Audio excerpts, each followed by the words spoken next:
ආයුබෝවන් ළමයි අපි අද කතා කරන්නේ 2020 සාමාන්‍ය පෙළ ගණිතය පළවෙනි කොටස. එහෙනම් අපි බලමු පළවෙනි කොටසේ ප්‍රශ්න ටික. බලන්න පළවෙනි ප්‍රශ්නේ කොටසේ පළවෙනි ප්‍රශ්නය ඉවසක මාසික දුරකථන භාවිතය සඳහා ගාස්තුව රුපියල් 1500යි. එකතු කළ අගය මත බදු يعني VAT වශයෙන් ඊට තව රුපියල් 180ක් එකතු කරනු ලැබේ. ඒ අනුව එකතු කළ අගය මත බදු අය කරන ප්‍රතිශතය තමයි යන්නේ. බදු ප්‍රතිශතය. ඒතර මෙතන බදු මුදල දීලා තියෙනවා. ඒ කියන්නේ බදු මුදල දීලා තියෙනවා. අනිත් එක මාසික ගාස්තුව දීලා තියෙනවා. එහෙනම් බදු ප්‍රතිශතය.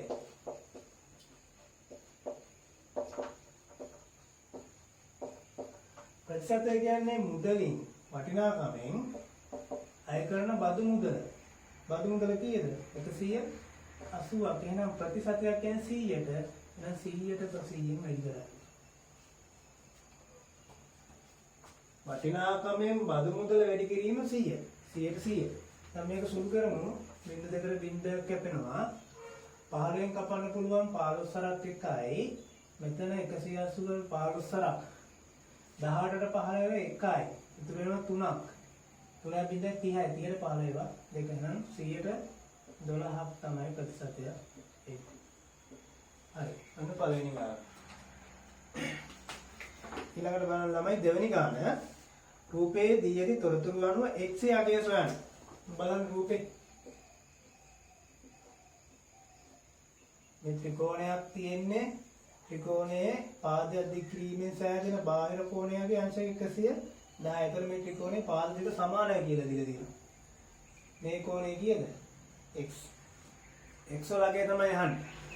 right. දැන් ඔයාලට පේන මෙන්න මේ ත්‍රිකෝණය ගත්තොත් මේක පාද දෙක සමානයි කියන්නේ සමද්විපාද ත්‍රිකෝණයක්. සමද්විපාද ත්‍රිකෝණයක් නම් මොකද වෙන්නේ? ඒකේ සම්මුඛ පාද සම්මුඛ කෝණ සමානයි. සමාන පාදවලට සම්මුඛ කෝණ දෙක සමානයි.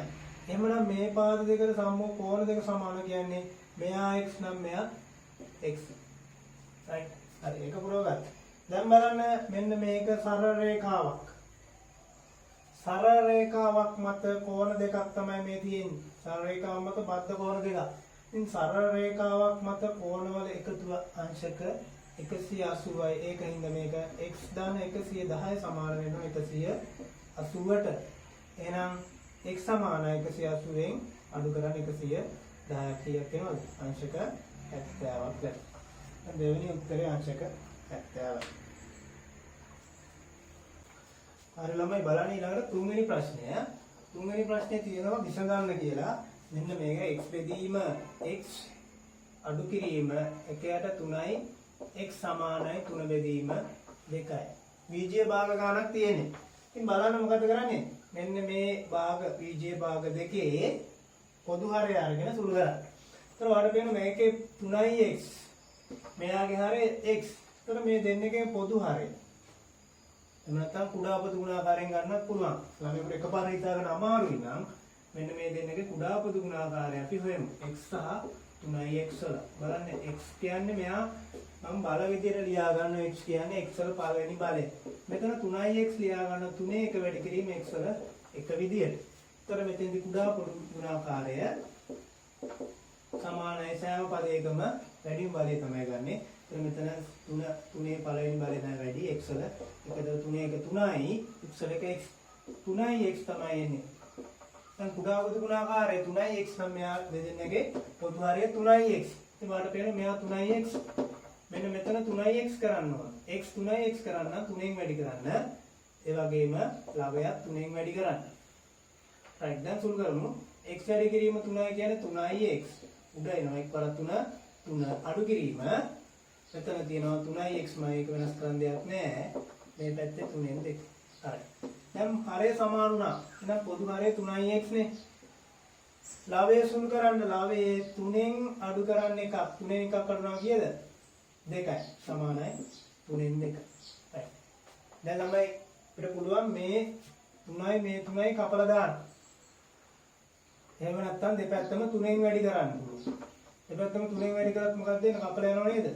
ඔව් ඒකම තමයි මේ කරන්නේ මම එකපාරම මේ දෙපැත්ත 3ෙන් කපලා දාන්න. මෙතන 1යි මෙතනත්. ඒ වගේම මේ ළවයත් කපන්න පුළුවන් දෙකෙන් දෙවරක් 1යි දෙවරක් 1යි. right දැන් අපි ඉතුරු ටික සුළු කරමු.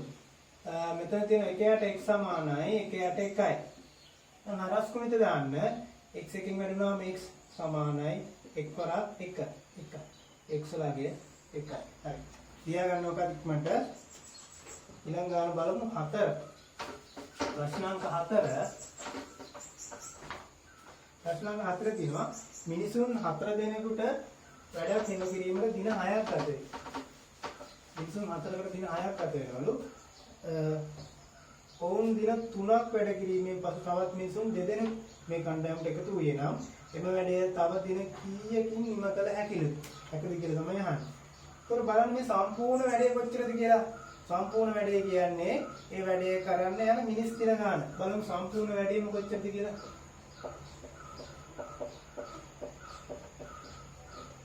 ඒ කියන්නේ මිනිස් දින ගානම තමයි.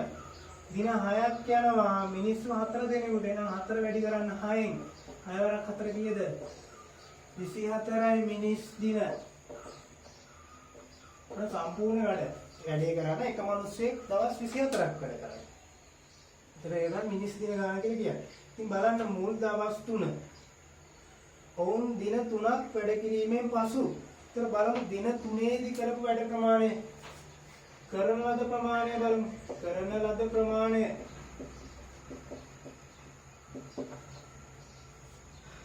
4 දෙනා දවස් 3ක් වැඩ කරනවා. ඒතකොට කීයද?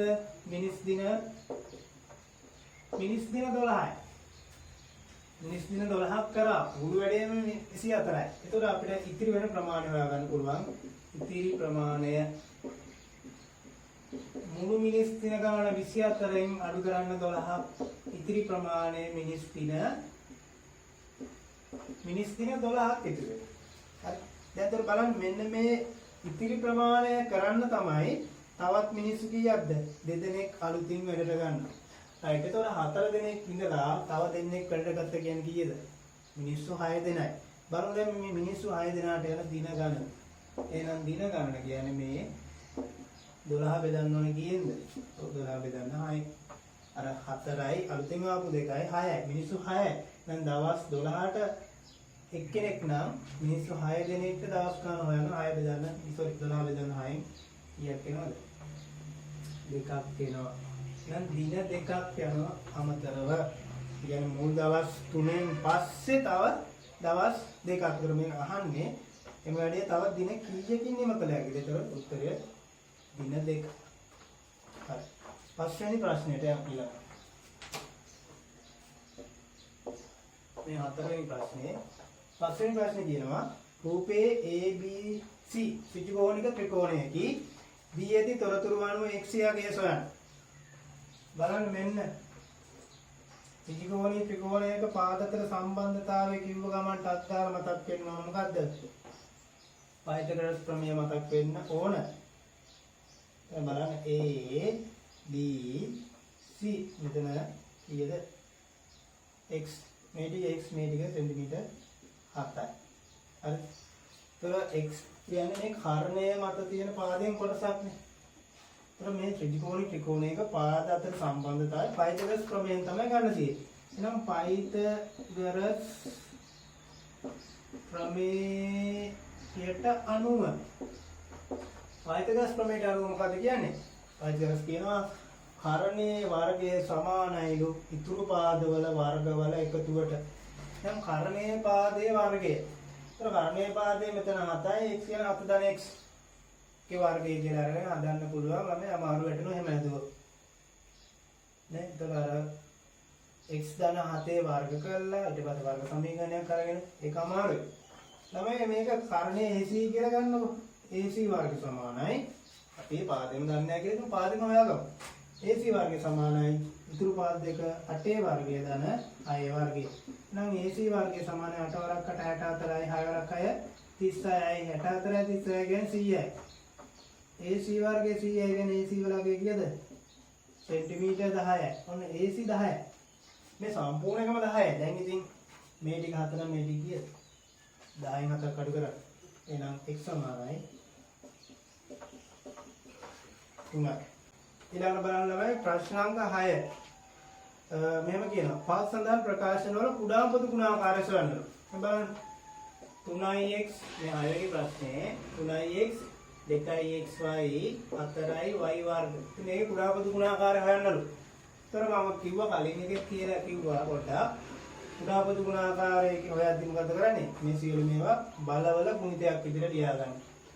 බලන්න මේ 3 පළවෙනි බලය වැඩි කිරීමේ x වල පළවෙනි බලය මෙතන 2 පළවෙනි බලය වැඩි කිරීමේ x වල 1 වැඩි කිරීම y වල 1 මේක බලන්න 4 ලියන්න පුළුවන් 2 දෙවන බලය කියලා. ඒතර මේ වගේ එකපාරම හිතා ගන්න බැරි සංඛ්‍යාවක් අපි තුමු 64 වගේ ලොකු එකක් ආව මොකද කරන්නේ? මේ 64 මේම ප්‍රථමක සංඛ්‍යාව වලින් බෙදාගෙන යනවා. දෙකෙන් බෙදනවා, දෙකෙන් බෙදලා නැත්නම් තුනෙන් බෙදනවා. ඒ විදිහට. මෙතන ප්‍රශ්නයක් නැහැ. 4 කියන්නේ ප්‍රථම සංඛ්‍යාවක් කියන්නේ දෙකේ වර්ගය කියලා කියන්න පුළුවන්. දෙකේ වර්ගය වැඩි කිරීම y වල වර්ගය වෙනවා. right එහෙනම් කුඩා පොදු ගුණාකාරය කියන්නේ මේ තියෙන සියලුම සංඛ්‍යාවල විශාලම බලය තමයි ගන්න. එතන බලමු 2 ගත්තොත් මෙතන 2 එකක් තියෙන මෙතන 2 දෙකක් තියෙනවා. විශාලම එක 2 2 බලය. වැඩි කිරීම 3 ගත්තොත් 3 එකක් තියෙන වැඩි කිරීම x වල වැඩි බලය 1 y වල ගත්තොත් y වල 2 වැඩිම බලය පමණයි ලියන්නේ එතන. දැන් මේක සුළු කරලා ගමු. දෙවරක් 2 2 2 කියන්නේ 4. 3 එක කියන්නේ 3යි. x වැඩි කිරීම y වර්ගය. එතකොට බලන්න 4 වරක් 3 12යි xy වර්ග තමයි පිළිතුර වෙන්නේ. හරි මේක ලියා ගන්න ඉක්මනට. 7 වෙනි ගාන කියනවා මේ. බලන්න. ඒකාකාර වේගයෙන් ගමන් කරන වස්තුවක චලිතයට අදාළ තොරතුරු පහත දැක්වේ. ඒතර දුර දීලා තියෙනවා කාලය තත්පර වලින් දුර දීලා තියෙන මීටර වලින්. වස්තුවේ වේගය තත්පරයට මීටර වලින් හොයන්න ඕනේ. දැන් ළමයි දන්නවා වේගය කියන්නේ මොකද්ද? දුර බෙදීම කාලය. මෙන්න මේකට ආදේශ කරන් තියෙන ලේසි. හරිම ලේසි. දුර ඒවට කැමති දුරක් ගන්න පුළුවන්. මෙතන සම්පූර්ණ දුර ගත්තත් කමක් නැහැ. නැත්තම් මේ එක එක කොටසට අදාළ දුර ගත්තත් ප්‍රශ්නයක් නැහැ. එකම උත්තරේ එන්නේ. මම ගන්න අන්තිම එක දුර 16යි මීටර. ඒතොර ගත වෙච්ච කාලය 8යි. තත්පර බලන්න 8 16 දෙකක්. sorry 16 8 2යි. 2යි m මේ s එක උඩට ආව s ඍණ එකක් වෙනවා. 2යි m s ඍණ එක තමයි පිළිතුර වෙන්නේ. මේ හතේ පළවෙනි කොටස. හතේ දෙවෙනි කොටස බලමු. එම වේගයෙන් වස්තුව මීටර 22ක් යාමට ගතවන කාලය. කාලය අහන්නේ. එතකොට කාලය කියන්නේ මොකද්ද ළමයි? කාලය උත්තර කරොත් කාලය සමානයි දුර බෙදීම වේගය වෙන්නේ. හරිද? right. එතකොට දුර බලන්න දුර දීලා තියෙනවා මීටර 22යි. 22යි මීටර බෙදීම වේගය අර කලින් වේගයමනේ. වේගය වෙනස් වෙන්නේ ඒකාකාර වේගයක් කියලා කියනවා. හැමතිස්සෙම වේගය සමාන ඒකාකාර. දැන් මෙන්න මේ 2යි ms එකෙන් බෙදන්න. ඒක මීටර කපලා යනවා. දෙකෙන් කපන්න පුළුවන් දෙවරක් 11යි 22කට. ඒකට දෙකේම එකයි. s ශ්‍රේණියක උඩටම මොකද වෙන්නේ? s දාන එකක් වෙනකන් තප්පර වෙනවා. රේඛකයෙන් හිතා ගන්නත් පුළුවන්. මේක හරියට ආදේශ කරා නම් උත්තරේ හරියට බලා ගන්න පුළුවන් ඒකක. එහෙනම් මෙතන මොකද වෙන්නේ? මේ s තප්පර 11ක් තමයි ගත වෙන්නේ. හරි. ලියා ගන්න ඊළඟ ගන්නට යන්න. බලන්න ප්‍රශ්නාංක 8 දී ඇති වෙන් රූපයේ A dash ඡේදන B නිරූපණය කරන පෙදෙස අඳුරු කර දක්වන්න. A dash ඡේදන B කියන්නේ A ට අයිති නෑ B ට අයිති. A ට අයිති නෑ. A ට අයිති නෑ කියන්නේ A රවුමෙන් පිට වෙන්න ඕන. A රවුමෙන් එළිය කියන්නේ මෙන්න මේ ටිකයි. B පමණක් ටිකයි දෙන්නට මායිති නැති ටිකයි වටේ ටිකයි. ඒට අයිති නෑ කියන්නේ B පමණක් ටිකයි මේ දෙන්නටම අයිති නැති ටිකයි වටේ ටිකයි. right දැන් බලන්න B ට අයිති කියන්නේ B කියන්නේ මේ රවුමෙන් ඇතුලේ. ඒතර මේකේ ලකුණ බැලුවොත් ඡේදනය කියන්නේ කියන දෙකටම පොදු ටික. එහෙනම් දෙපාරක් අහු වෙන්නේ මෙන්න මේ ටික කියන B පමණක් කියන ටික තමයි අයිති වෙන්නේ. right 9 වෙනි ගාන බලන්න ඊළඟට මෙන්න රූප සටහන තියෙනවා. රූපයේ දැක්වෙන වෘත්තයේ කේන්ද්‍රය O වේ දී ඇති තොරතුරු අනුව x යාගේ සොයන්න. කේන්ද්‍රය O x තමයි හොයන්න ඕනේ. එතකොට මෙතන කෝණය දීලා තියෙන අංශක 30යි. හරි කොහොමද දැන් කරන්නේ? මේ බලන්න කරන විදිහ. sorry තා පොඩ්ඩක් අඳින්න. මෙන්න මෙතන මේක අඩුයි. දැන් බලමු. මේ බලන්න. මෙන්න මේක විස්කම්භයක්. ඒ කේන්ද්‍රය හරහා යන රේඛාව කියන්නේ විස්කම්භයනේ. ඒතර මෙන්න මේ විස්කම්භය මගින් පරිධියේ හැදෙන කෝණය අර්ධ උතේ කෝණ වලගේ අංශක 90යි. මෙතන කෝණේ අංශක 90යි. අර්ධ උතේ කෝණ. මේ ප්‍රමේයක් තියෙනවා අර්ධ උතේ කෝණ. මෙතන 90යි. දැන් බලන්න මෙන්න මේ ත්‍රිකෝණය ගත්තොත් මම මේක අඳුර ගන්න පුළුවන් විදිහට ABC කියලා දාන්න. ABC ත්‍රිකෝණයේ කෝණ දෙකක් ගන්නවා නම් අපිට පුළුවන් මෙන්න මේ කෝණය හොයාගන්න. මේ කෝණයගේ කීයද? එතන 90යි 30යි 120යි 180යි කෝණ තුනේම එකතුව. 180න් මෙන්න මේ කෝණ දෙක අඩු කරන්න එකතුව. 90යි 30යි කියන්නේ 120ක් අඩු කරන්න කීයද අංශක 60යි. එහෙනම් මෙතන කෝණේ අංශක 60යි. හරි. දැන් මේ කෝණය හොයාගත්ත කියන්නේ තව ප්‍රමේයක් තියෙන උත් සම්බන්ධ එකම ඛණ්ඩයේ කෝණ සමානයි කියලා. මෙන්න මේ වගේ ප්‍රමේයක් මතකද කියලා බලන්න. මෙන්න උත් ඛණ්ඩයකින් පරිධිය හැදෙන කෝණ.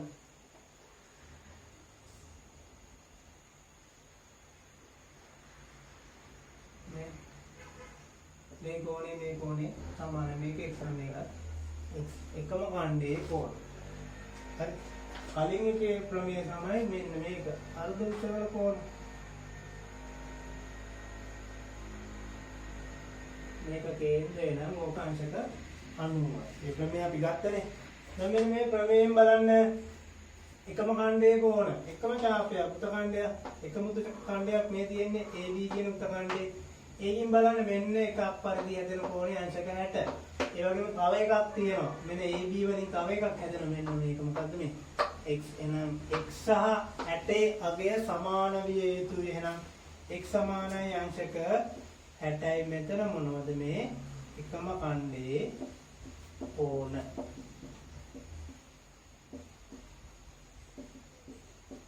සමාන වේ.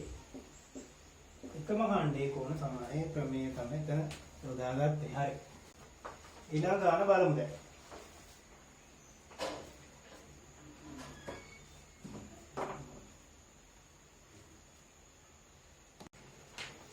ඊළඟට බලන්න 10 වෙනි ගාන. ඒ කියනවා log A පාදයට B සමාන C නම් පහත ප්‍රකාශ අතරින් නියැති ප්‍රකාශය යටින් ඉරක් අඳින්නලු. එතකොට මේ log වලින් දීලා තියෙන මේක දර්ශකාකාරය. එළින්ම දර්ශක වලට හරවන්න පුළුවන්. එතකොට මේකේ log නැති වෙනවා. මේකේ දර්ශක ආකාරයට හරවද්දී දැන් log වල පාදේ එනේ. මෙන්න මේ පාදයම තමයි දර්ශකයේ පාදයට ගන්නෙ. එහෙනම් දර්ශකයේ පාදයක් ඒමයි. හරිද? මතක තියාගන්න. ලොග් වල පාදයේ A ඒක දර්ශක වලට හරවද්දී දර්ශකයේ පාදයක් A. දැන් මේක අමතක කරලා ඔයාලට පේන්නේ A වල B නේ. සමානයි C නේ. මම මෙන්න මේ දෙන්න මාරු කරන දර්ශක ආකාරයට හරවද්දී. දැන් B වෙනුවට C දාන්න, මෙයා මෙතෙන්ට දාන්න, මෙයා මෙතෙන්ට දාන්න. එහෙනම් මේක අමතක කරොත් A වල C සමානයි. ඉන්නම් දර්ශක ආකාරයට හැරුව එතෙන්දී ලව් ගණක නැති වෙලා යනවා. හරි ඊළඟ ගාන. එහෙනම් මේක පිළිතුර කීයද? A වල C සමානයි B කියලා පිළිතුරක් තියෙන්නේ. රෝම ඉලක්කම් දෙකේ දෙවෙනි පිළිතුරයට ඉලක්ක දින තියෙනවා. ඊළඟට 11 වෙනි ප්‍රශ්නේ බලන්න. ඒකේ තියෙන සුළු කිරීම සුළු කරන්න තියෙන්නේ VJ භාග දෙකක් 3x බෙදීම y වැඩි කිරීම ලකුණ 5y වර්ග බෙදීම 6x. අමාරුද මේක? නෑ ළමයි ලේසි ගොඩක් ලේසි. බලන්න සුළු කරන විදිය වැඩි කිරීමක් නිසා අපිට කපන්න පුළුවන්. අර හට උඩ යට ඒවා තියෙනවා කපන්න පුළුවන්. මෙතන බලන්න කැපෙන ඒවා මේ x to x කපලා යනවා. මේ දෙන්න අතරේ මෙතන y එකක් මෙතන y එකක් කපලා යනවා. එක y එකක් කපලා යනවා. මම මෙන්න මේ උඩ තියෙන කැපුණා. එතකොට එක y එකක් ඉතුරුයි. දැන් බලන්න 3ෙන් කපන්න පුළුවන්. 3 වරක් 1යි 6ට 3 වරක් 2යි. දැන් ඉතිරිය වැඩි කරලා ගමු. මෙතන 1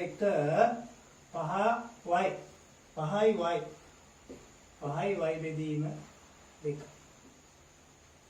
යට 2යි ඉතුරුයි. හරි. 12 වෙනි ගාන බලමු. සමූහික සංඛ්‍යාත ව්‍යාප්තියේ කොටසක් මෙහි දැක්වේ. 11 15 පන්තියේ ඉහළ පන්ති සීමාව සහ පහළ පන්ති මායිම ලියයි. ඉහළ පන්ති සීමාව. ඒතර සීමාව කියලා කියන්නේ මෙන්න මේක තමයි පන්ති 11 15 පන්තිය ගන්න කියන්නේ.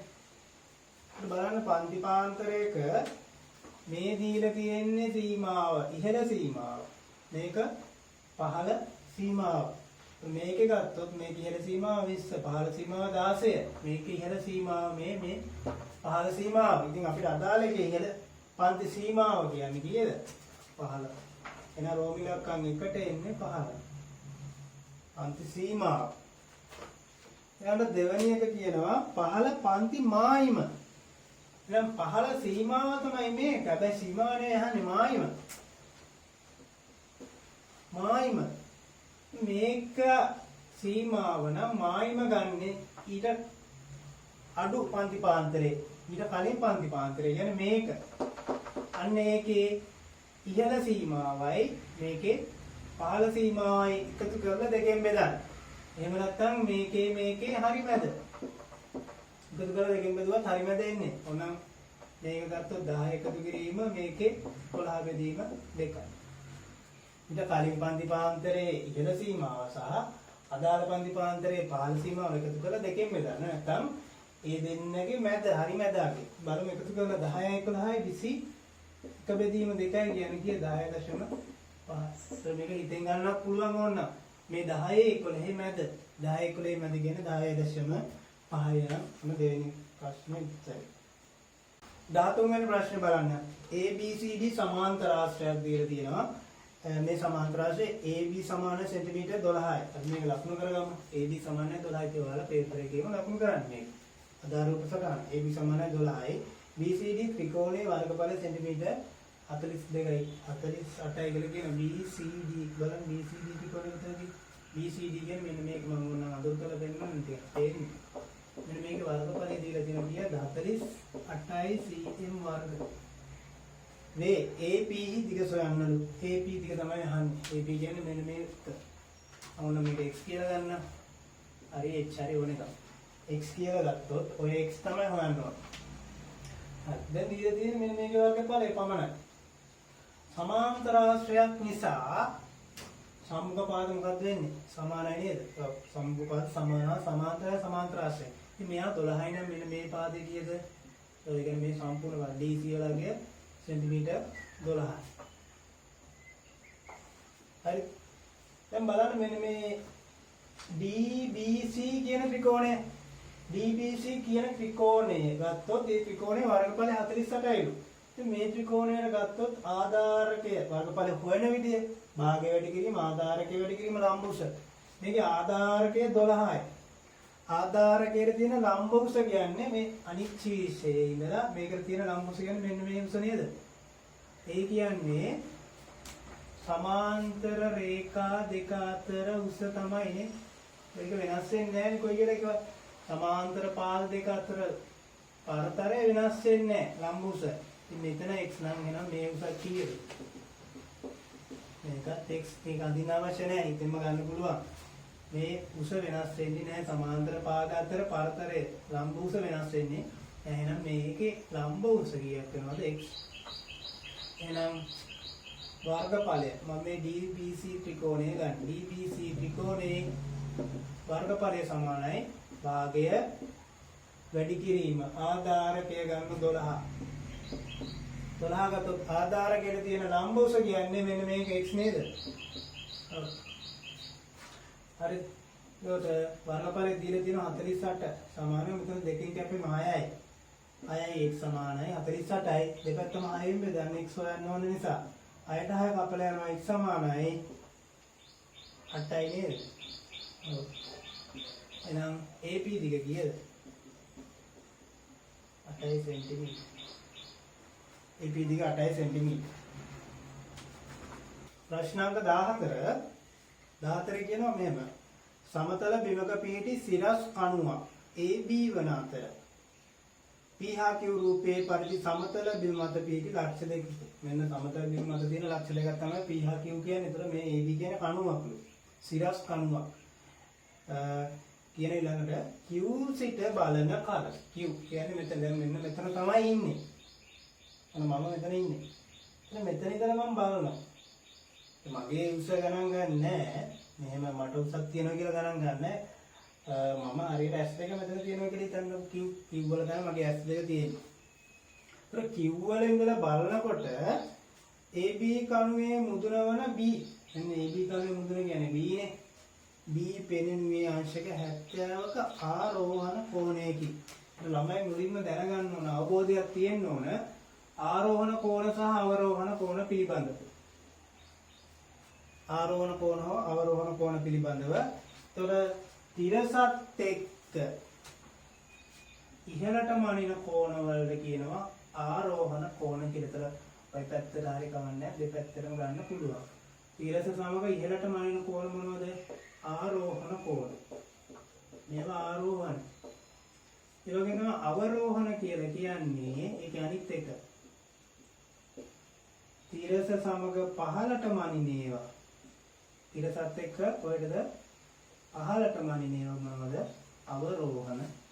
තිරසත් එක්ක තමයි ගන්න යම් කිසිම.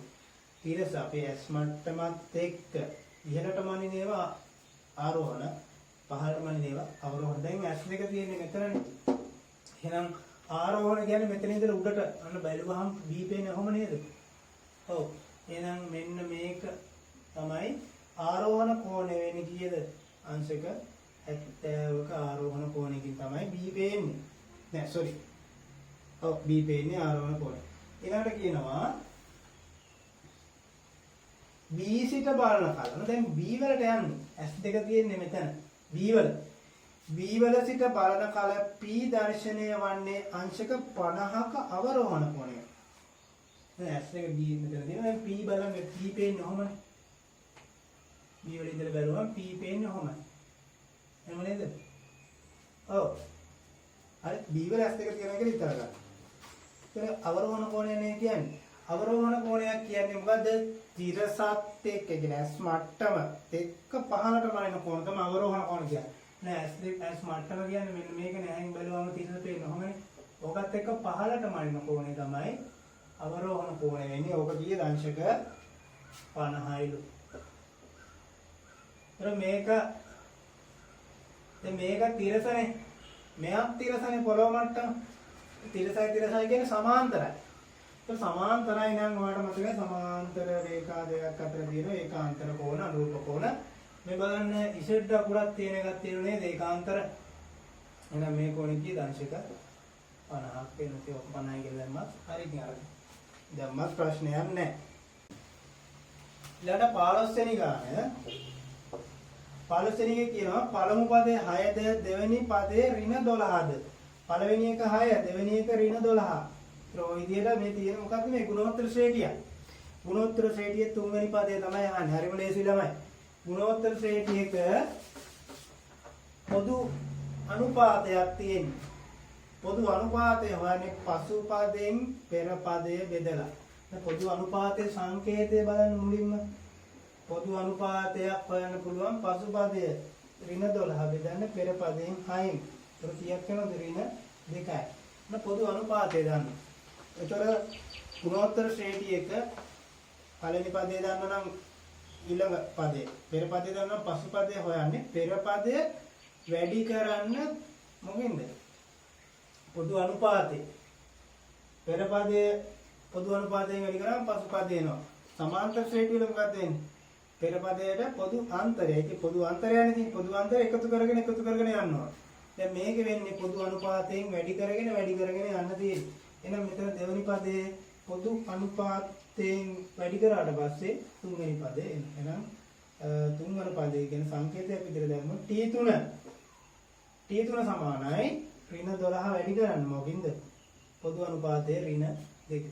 දෙවෙනි පදය පොදු අනුපාතයෙන් වැඩි කරනවා. ඒතකොට බලන්න ඍණ ඍණයෙන් වැඩිවම 10යි 12 සරත් 2 24.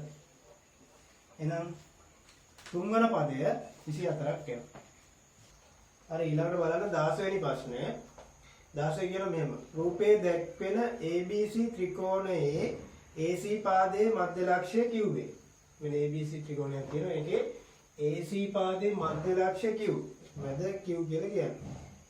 කියන තව AQP කෝණය සමාන QCB කෝණය සමාන 90යි. ඒතර ඒක රූප සටහනේ දක්වලා තියෙන්නේ. ප්‍රශ්න අංක 1 APQ ට සමාන කෝණයක් APQ කියන්නේ මෙන්න මේ කෝණයට සමාන කෝණයක් ලියන්න කියලා කියයි. බලන්න මෙන්න මේ AQP ත්‍රිකෝණයයි ACB කියන ත්‍රිකෝණ දෙකයි සලකන්න. ඒකේ කෝණ තුන සැලකුවොත් මේ කෝණයට මේ කෝණය සමානයි. තව මොනවද? මෙන්න මේ කෝණය දෙන්නටම පොදුයි. ත්‍රිකෝණ දෙකටම පොදුයි මෙන්න මේ QAP කියන කෝණය. හරි. ඒතර කෝණ දෙකක් සමානයි නම්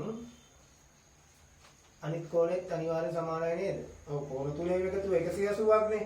එහෙමනම් ත්‍රිකෝණයේ මේ කෝණ දෙක සමාන හින්දා අනිත් කෝණයත් සමාන වෙන්න ඕන. ඊට අනුරූප කෝණයට නම් මෙන්න මේ කෝණ දෙක සමාන වෙන්න ඕනේ නම් මේක x නම් මේකත් x.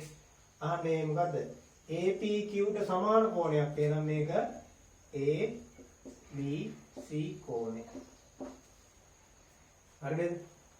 හරි. එතකොට මේ ත්‍රිකෝණයයි මේ ත්‍රිකෝණයයි ගත්තොත් අනුරූප කෝණ සමානයි. කෝණ තුනම සමානයි. ඒ කියන්නේ මේ සමකෝණික ත්‍රිකෝණ දෙක. ඊට දෙවෙනි ප්‍රශ්නේ කියනවා PQ සමානයි 4යි. PQ මෙන්න මේක 4යි. නම් BC දිග තමයි අහන්නේ. මේ BC දිග තමයි අහන්නේ. හරිද? හරි. මම ගන්නවා මෙන්න මේ AQA කියලා ගන්න. Simple A. ඒක එනවා මේකත් නේද? ඇයි මේ පාද දෙක දිගින් සමානයිනේ. හරි. දැන් මේ ත්‍රිකෝණ දෙක සමකෝණී නිසා APQ ABC ත්‍රිකෝණ සමකෝණී ත්‍රිකෝණ. සමකෝණී ත්‍රිකෝණ වුණාට පස්සේ ඒ ත්‍රිකෝණ දෙකේ පාද අතර කියන අනුරූප පාද අතර අනුපාතය සමාන වෙනවා. එනම් අනුරූප පාද අතර අනුපාතය සමාන වෙනවා. අපි ගමු නම් මේ පාදය PQ පොඩි ත්‍රිකෝණේ මේ පාදය PQ ඊට අනුරූප ලොකු ත්‍රිකෝණයේ පාදය තමයි BC. එහෙනම් PQ බෙදීම BC සමාන වෙනවා පොඩි ත්‍රිකෝණයේ මම ගන්න මේ පාදය AQ බෙදීම ලොකු ත්‍රිකෝණයේ ඊට අනුරූප පාදය තමයි AC වෙන්නේ. හරිද? මේවට ආදේශ කරමු. PQ කියන්නේ 4 බෙදීම BC සමානයි AQ කියන්නේ සිම්පල් A අකුර බෙදීම AC කියන්නේ AA 2A. දැන් බලන්න මෙතන මේ A ට A කපල යනවා. ඒ කියන්නේ 1 1. දැන් හරස් කුණිතේ දාන්න BC වැඩි කිරීම 1 කියන්නේ BC සමානයි 4 වැඩි කිරීම 2. 4 වරක් 2 8යි නම් BC වල දිග සෙන්ටිමීටර් 8යි. ළමයි 17 වෙනි ගාන බලන්න. ඍජු කෝණී ත්‍රිකෝණාකාර හරස් කඩක් සහිත ඍජු ප්‍රිස්මයක් ඒ රූපයේ දැක්විලු. ප්‍රිස්මයේ මුහුණතක හැඩයක් නොවන රූපය තෝරා යටින් ඉරක් අඳින්න. දොරාර විද්‍යාගාරයේ තියෙන ප්‍රිස්ම දැකලා ඇති නේද? ප්‍රිස්මයක් ගත්තොත් ප්‍රිස්මයේ මේ දෙපැත්තේ තියෙන මොනවද? වර්ගඵලයෙන් සමාන ත්‍රිකෝණ දෙකක්. ඒක එක වර්ග වෙන්න පුළුවන්. ඍජු කෝණී වෙන්න පුළුවන්. සමපාද, සමදිපාද, විෂමපාද ඔය වගේ ත්‍රිකෝණ අතරින් ඕන එකක් එන්න පුළුවන්. ඒ වගේ ත්‍රිකෝණ සමාන දෙකක් තමයි තියෙන්නේ. ඊට මේ ත්‍රිකෝණ දෙකට අමතරව තව තියෙනව මොනවද? තව පැති තුනක් තියෙනවා. ඔක්කොම පැති පහයි. මේ පැති තුනේම තියෙන්නේ මොනවද? සමාන්තර ආශ්‍රයක් වගේ පේනවට මේවා. සමාන්තර ආශ්‍රයක් වගේ තමයි පේන්නේ. බැලුවම. හැබැයි මොනවද තියෙන්නේ? ත්‍රිකෝණ ආශ්‍ර තුනක් තියෙන්නේ. ත්‍රිකෝණ ආශ්‍ර තුනක් තියෙන්නේ ළමයි. ඔගේ ත්‍රිකෝණ ආශ්‍ර තුනක්. සමහර වෙලාවට ත්‍රිකෝණ ආශ්‍ර තුනම සමාන වෙන්න පුළුවන්. වර්ගඵල. සමහරට දෙකක් සමාන වෙන්න පුළුවන්. සමහරට තුනම අසමාන වෙන්න පුළුවන්. ඒතර ත්‍රිකෝණ ආශ්‍ර තුනක් තමයි එන්නේ නම් මූණතක හැඩයක් නොවන්නේ කියන්නේ මේ සමාන්තර ආශ්‍රය ඉන්න බෑ. පිළිතුර 2. සමාන්තර ආශ්‍රයක් එන්නේ නැත. හරි. අපි ඊළඟට 18 වෙනි ප්‍රශ්නෙට යමු. 18 වෙනි ප්‍රශ්නේ කියනවා 2x වර්ග ධන 3x ධන 1 x වර්ග ප්‍රකාශනයක් තියෙන්නේ. මේකේ x සාධකයක් x ධන 1යිලු අනිත් සාධක ගන්න බලන්න කොච්චර ලේසිද කියලා. නේද? ඔව් මේකේ දැන් x සාධකයක් තියෙනවා. ඉතින් ළමයි මේකේ සාධක හොයන විදිහ වල දන්නව නේද? මොකද කරන්නේ මේ x වර්ගයේ පදයි නියත පදයි ගුණ කරන්නේ. ලකුණත් එක්කම ගුණ කරන්නේ. ධන නිසා උත්තරේ ධන උත්තරයක් එන්නේ 2x වර්ග එකෙන් වැඩි කරන්නේ. ඒතොර කීයද? 2x වර්ගම තමයි. ඊට පස්සේ බලන්න මෙන්න මේක සංඛ්‍යාව විතරක් හිතුවත් ඇති. මෙන්න මේ 2 කියන එක හැදෙන විදිහ ගුණිතයක් විදියට 2 එන්නේ කොහමද? දෙවරක් එක 2 එන්නේ කොහමද? ඔච්චරයි නේද තියෙන්නේ. වෙන මොකුත් තියනවද? නෑ. ඉතින් මේ දෙවරක් එක ඉස්සර වටවන්න x දාගන්න 2x වැඩි කිරීම x. x කියන්නේ x වර්ගයක් වෙනවා 2x වර්ගයක් වෙනවා. ඊට පස්සේ මේ දෙන්න එකතු කරාට පස්සේ මැද පදේ හැදෙනවා. ඉතින් මේක එකමයි තියෙන්නේ. බලන්න කොච්චර ලේසි කියලාද කියලා ඒක. 2x එකතු කිරීම x කියන්නේ 3x නේද? එහෙනම් මෙතන 2x වර්ග දාන 3x වෙනුවට ලියන්න දැන් 2x එකතු කිරීම x. 2x කියන්නේ xමයි. දාන x දාන 1යි. දැන් මෙන්න මේ දෙන්නගේ පොදු ගන්න 2x වර්ග දාන 2x කියන්නේ මේ දෙන්නටම පොදුයි. මේ දෙන්නටම 2x එකක් පොදුයි. දෙන්නකම තියෙනවනේ 2x. ඒ කියන්නේ දෙන්නම 2x වලින් බෙදන්න පුළුවන්. ඒක තමයි පොදු කියලා කියන්නේ.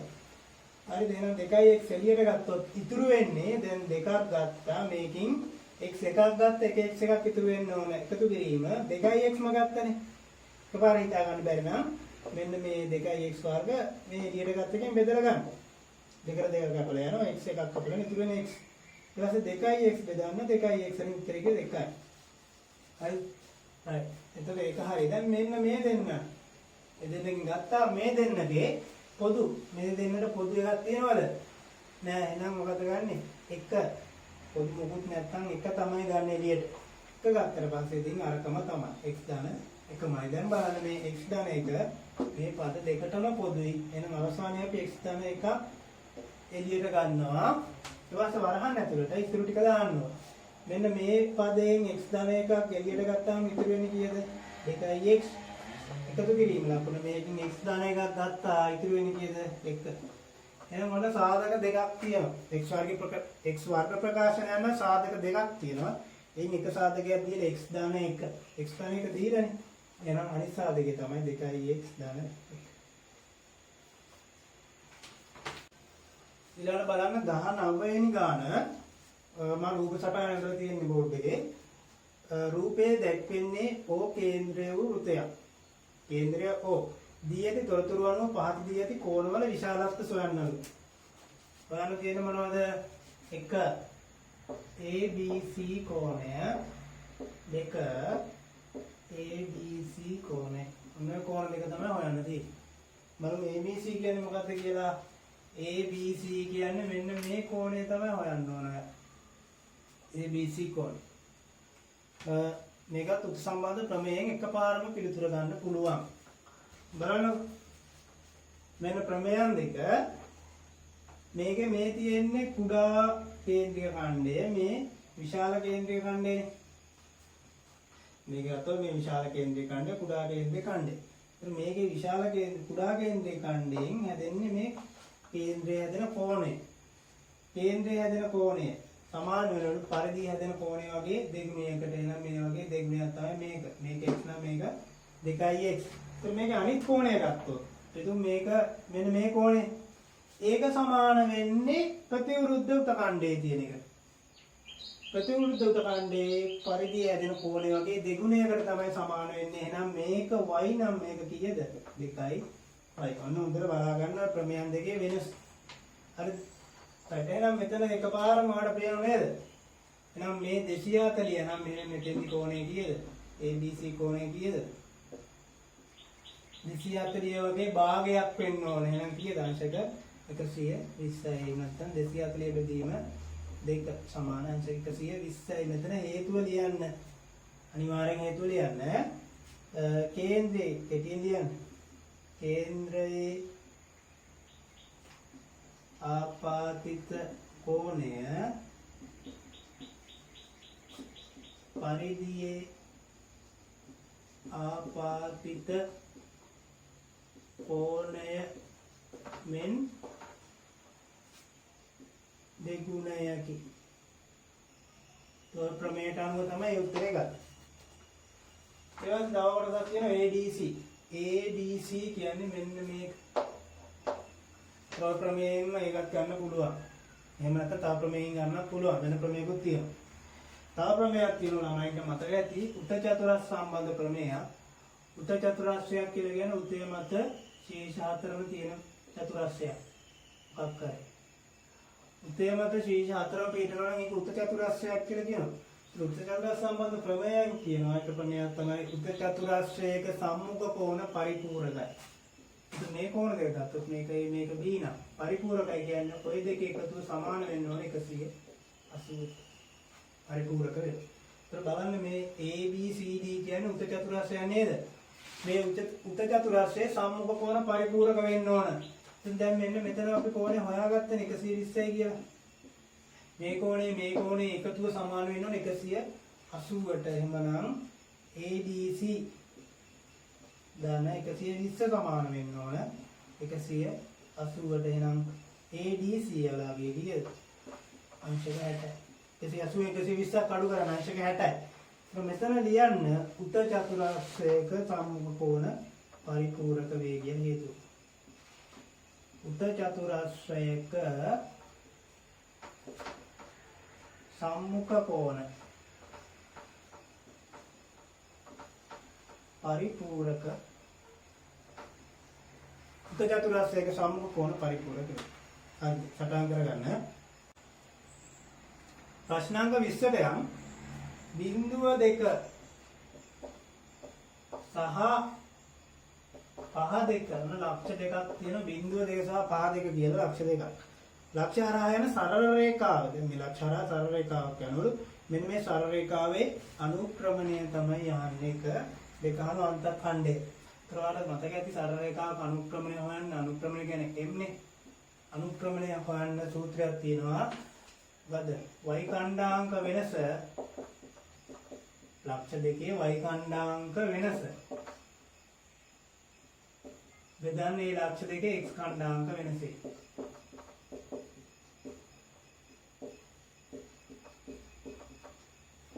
වෙන ලක්ෂ දෙක විතර ඔයාලට ඕනම ලක්ෂයක් මුලින්ම ගන්න පුළුවන්.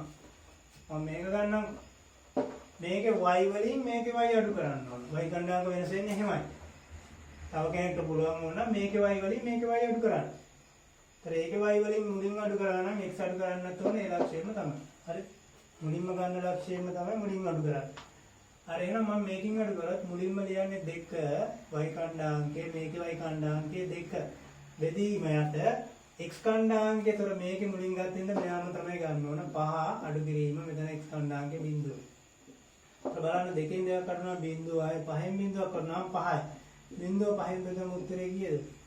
බිඳුවයි. ඕනම සංඛ්‍යාවක් බෙදුවොත් උත්තරේ බිඳුවක් තමයි එන්නේ පළවෙනි කොටසට අදාළව. දෙවෙනි කොටසට අදාළව බලන්න අන්තඛණ්ඩය. ඒතර අන්තඛණ්ඩය හොයන්න මෙන්න මේ සූත්‍රය පාවිච්චි කරන්න. පොදු සූත්‍රය සරල රේඛාවක පොදු සූත්‍රය.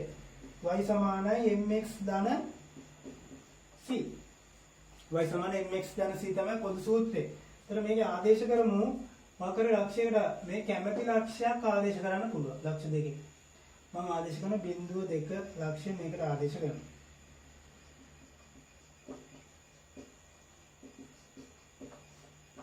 බලමු ආදේශ කරලා.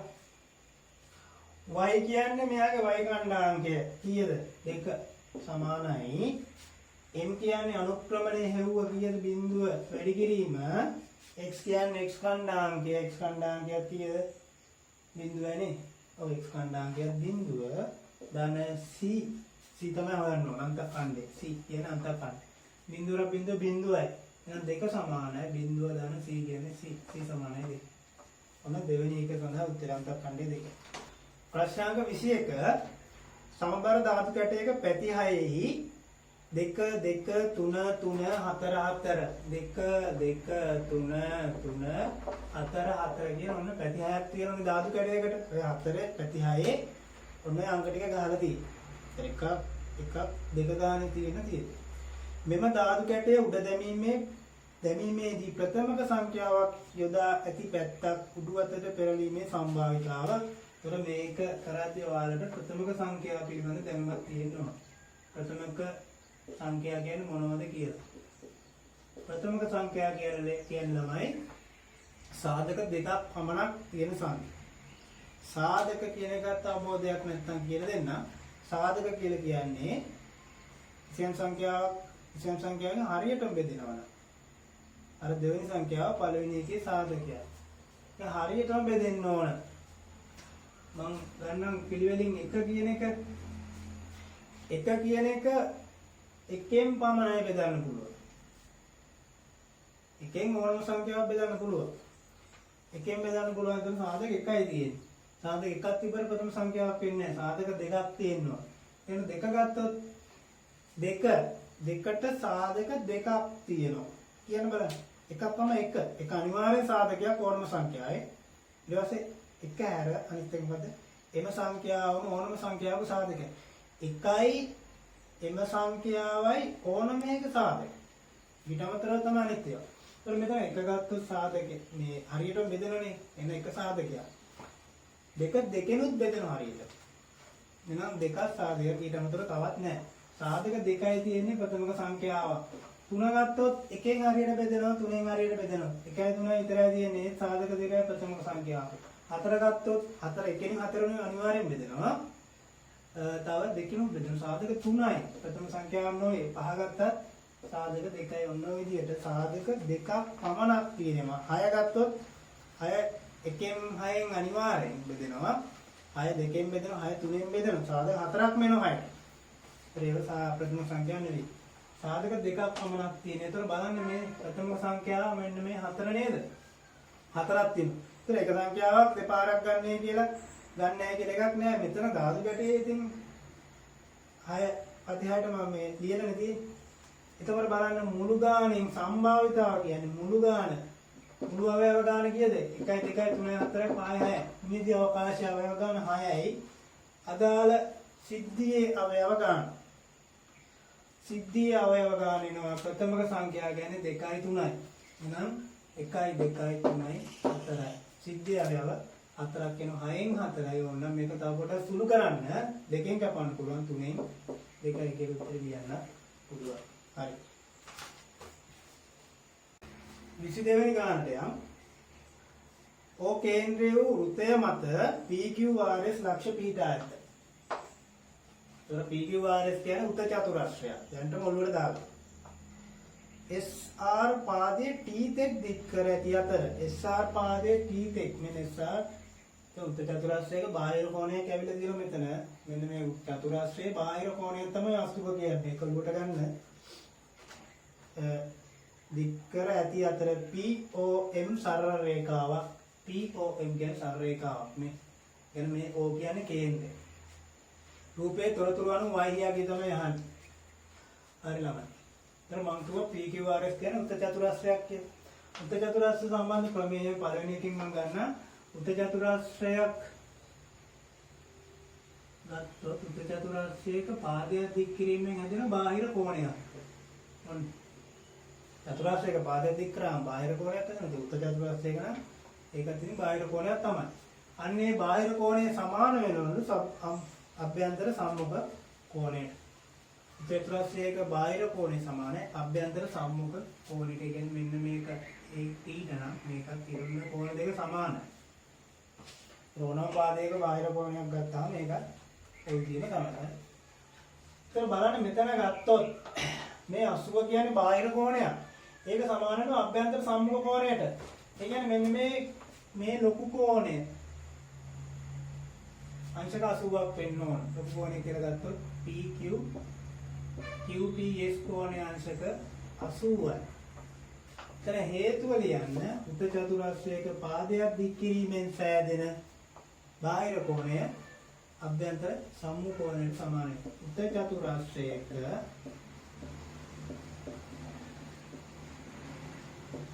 බාහිර කෝණය අභ්‍යන්තර සම්මුඛ කෝණයට සම වේ. ඔන්න ක්‍රමයෙන් මම කෙටියෙන් ලියුවා. හරි. හරි. තව ක්‍රමයක් තියෙනවා උත සම්බන්ධ ක්‍රමයක්. උතයක මෙතන වලින් හදින්න. උතයක ලක්ෂ දෙකක් යාගන රේඛාව ජායක්නේ.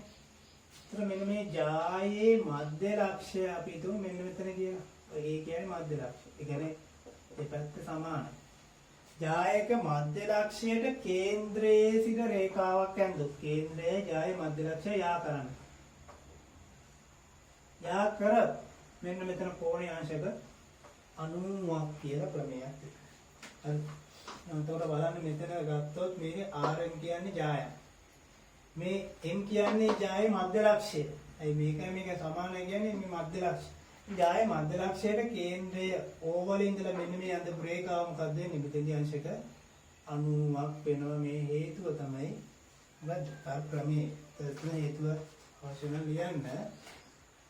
මම ලියනවා OMS කෝණේ සමාන අංශක 90යි.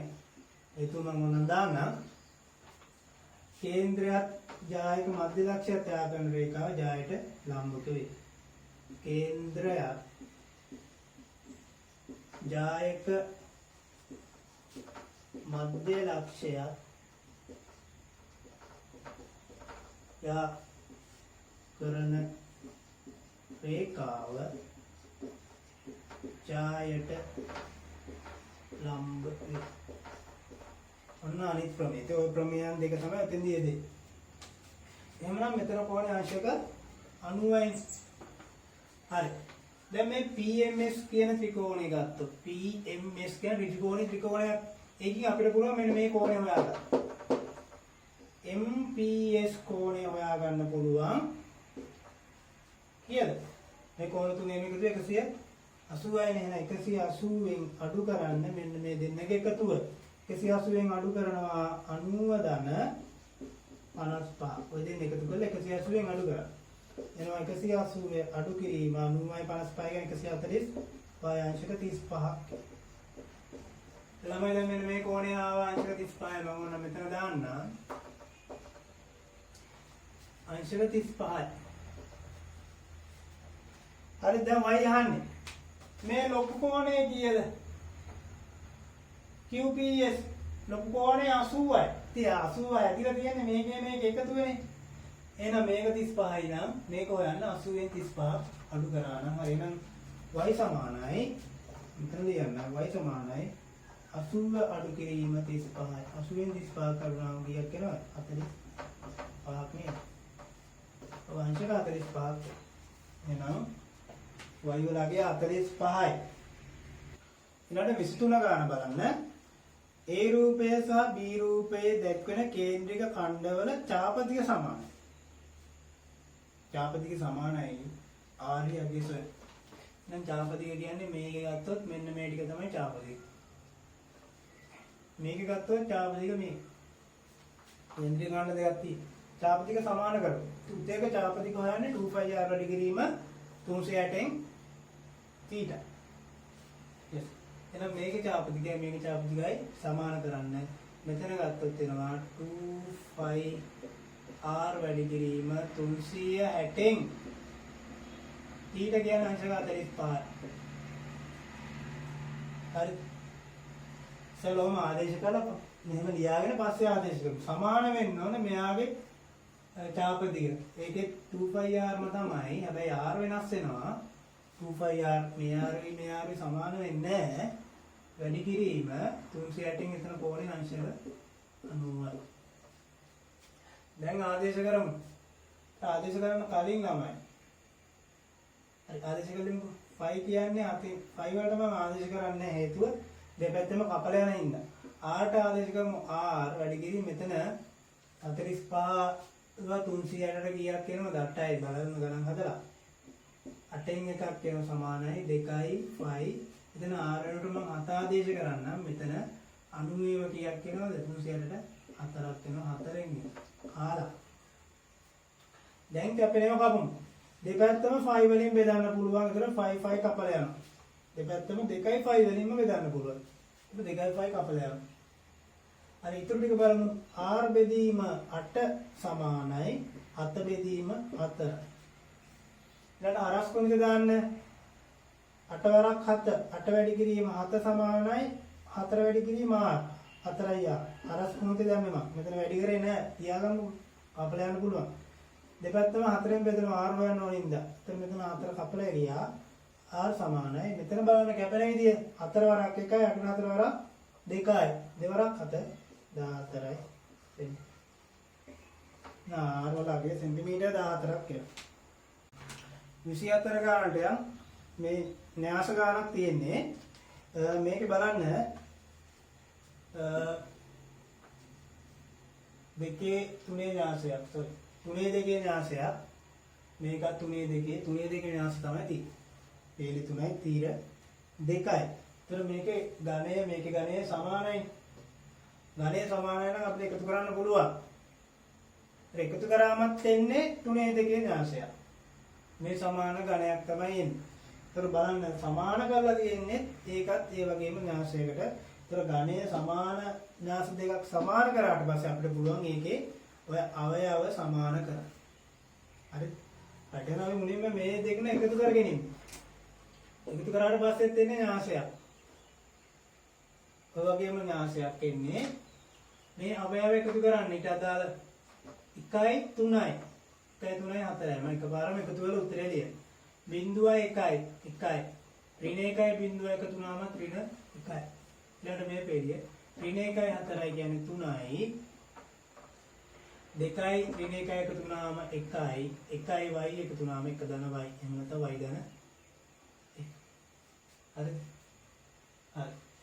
දැන් සමාන අර පැත්තේ න්‍යාසය 4 3 1 x ඍණ 1 x පෙළි 3යි තීර 2යි 3 දෙකේ න්‍යාසයක් 3 වැඩි කිරීම 2 කියලා මේක ලියනවා. ඝනය සමානයි. ඝනය සමානයි නම් අපිට පුළුවන් ඒ අදාළ අවයව සමාන කරන්න. අදාළ ස්ථානයේ අවයව සමාන කරන්න. අනුරූප අවයව සමාන කරන්න පුළුවන්. බලන්න මෙතන 4 4 3 3 කොහොමද තියෙනවා? 1 තියෙනවා ඍණ 1 තියෙනවා. මෙතන මෙයා සමාන වෙන්න ඕන. එහෙනම් x සමානයි 1යි. x වල උත්තරේ ගැලින් වෙනවා 1යි. ඊට y තවන්න ඕනනේ. මේ y තියෙන්නේ මෙතනනේ. එහෙනම් මෙතන අවයව 1 ධන y සමානයි මෙතන අවයව මොකද 1ට. 1 ධන y සමානයි x කියන්නේ 1යි. එහෙනම් y සමානයි කීයද? බිංදුවයි. 25 වෙනි ගාන බලන්න. මේක මෙහෙම කියන්නේ AB සරල රේඛාවට සෙන්ටිමීටර් 5ක් දුරින්ද A හා B ලක්ෂ වලට සම දුරින්ද පිහිටි P ලක්ෂ්‍ය සොයා ගැනීම සඳහා කරන ලද නිර්මාණයක අසම්පූර්ණ දල සටහනක් රූපයේ දැක්වේ. P ලක්ෂයේ පීදීම සොයා ගන්න ආකාරය දැක්මසේ දල සටහන සම්පූර්ණ කරන්න. එතකොට මේ අසම්පූර්ණ එකක් තියෙන්නේ. මේක සම්පූර්ණ කරන්න කියලා කියන්නේ දල සටහනක් හරියට මන් දින අවශ්‍ය නැහැ. ඒත් කියනවා AB කියන සරල රේඛාවට සෙන්ටිමීටර් 5ක් දුරින්. සරල රේඛාවකට සෙන්ටිමීටර් 5ක් සරල රේඛාවට නියත දුරකින් තියෙන පතේ මොකද්ද? සමාන්තර සරල රේඛා දෙකක්. දෙපසින් පිහිටි සමාන්තර සරල රේඛා දෙකක්.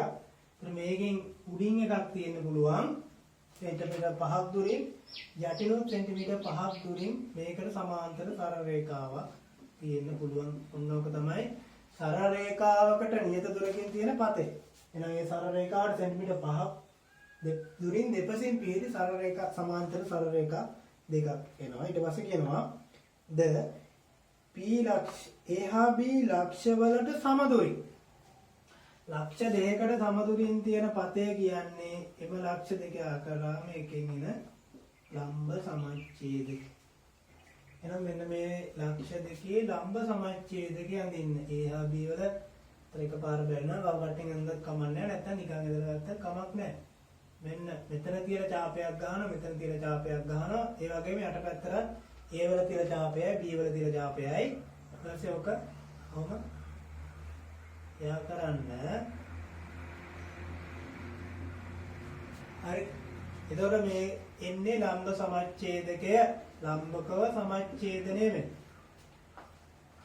A හා B ලක්ෂ වලට සම දුරින් තියෙන පතේ තමයි ඔය ලම්බ සමච්ඡේදය.